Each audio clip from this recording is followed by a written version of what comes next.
شروع اللہ کا نام لے کر جو بڑا مہربان نہایت رحم والا ہے۔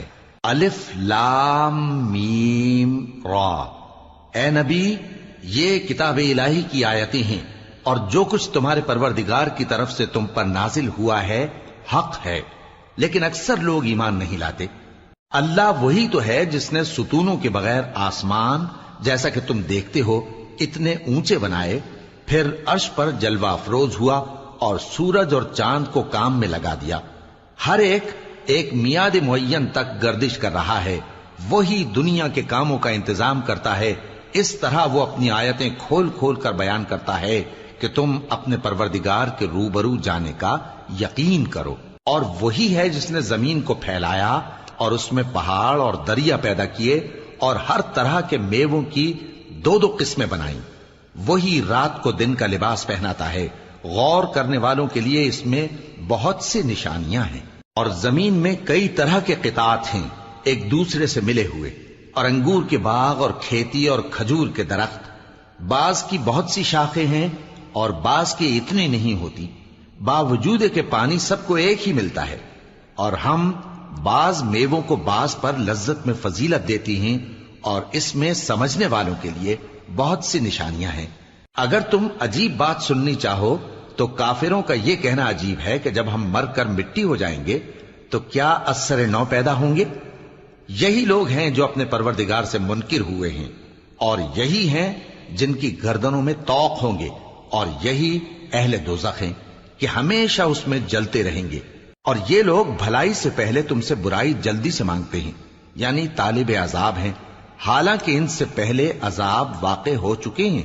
اور تمہارا پروردگار لوگوں کو باوجود ان کی بے انصافیوں کے معاف کرنے والا ہے، اور بے شک تمہارا پروردگار سخت عذاب دینے والا ہے۔ اور کافر لوگ کہتے ہیں کہ اس پیغمبر پر اس کے پروردگار کی طرف سے کوئی نشانی کیوں نازل نہیں ہوئی؟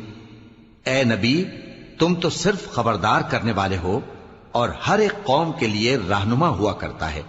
اللہ ہی اس بچے سے واقف ہے جو عورت کے پیٹ میں ہوتا ہے، اور وہی پیٹ کے سکڑنے اور بڑھنے سے بھی واقف ہے، اور ہر چیز کا اس کے ہاں ایک اندازہ مقرر ہے۔ وہ چھپی اور ظاہر چیزوں کا جاننے والا ہے، سب سے بزرگ ہے، عالی رتبہ ہے۔ کوئی تم میں سے چپکے سے بات کہے یا پکار کر، یا رات کو کہیں چھپ جائے یا دن کی روشنی میں کھلم کھلا چلے پھرے، اللہ کے نزدیک برابر ہے۔ اس کے آگے اور پیچھے اللہ کے چوکیدار ہیں جو اللہ کے حکم سے اس کی نگرانی کرتے ہیں۔ اللہ اس نعمت کو جو کسی قوم کو حاصل ہے نہیں بدلتا جب تک کہ وہ اپنی حالت کو نہ بدلے، اور جب اللہ کسی قوم کے ساتھ برائی کا ارادہ کرتا ہے تو وہ پھر نہیں سکتی، اور اللہ کے سوا ان کا کوئی مددگار نہیں ہوتا۔ وہی تو ہے جو تم کو ڈرانے اور امید دلانے کے لیے بجلی دکھاتا اور بھاری بھاری بادل پیدا کرتا ہے، اور رعد اور فرشتے سب اس کے خوف سے اس کی تسبیح و تحمید کرتے رہتے ہیں۔ اور وہی بجلیاں بھیجتا ہے، پھر جس پر چاہتا ہے گرا بھی دیتا ہے، جبکہ وہ اللہ کے بارے میں جھگڑتے ہیں، اور وہ بڑی قوت والا ہے۔ کام کا پکارنا تو اسی کا ہے، اور جن کو یہ لوگ اس کے سوا پکارتے ہیں وہ ان کی پکار کو کسی طرح قبول نہیں کرتے، مگر اس شخص کی طرح جو اپنے دونوں ہاتھ پانی کی طرف پھیلا دے تاکہ دور ہی سے اس کے منہ تک آ پہنچے، حالانکہ وہ اس تک کبھی بھی نہیں آ سکتا۔ اور اسی طرح کافروں کی پکار بیکار ہے۔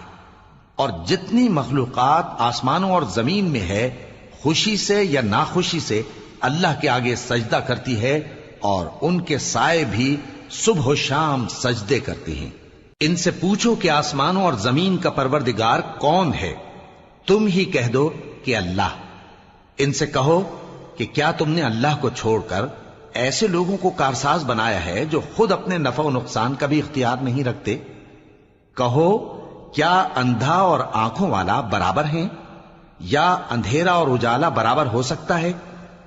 بھلا ان لوگوں نے جن کو اللہ کا شریک مقرر کیا ہے، کیا انہوں نے اللہ کسی مخلوقات پیدا کی ہے جس کے سبب ان کے لیے مخلوقات مشتبہ ہو گئی ہے؟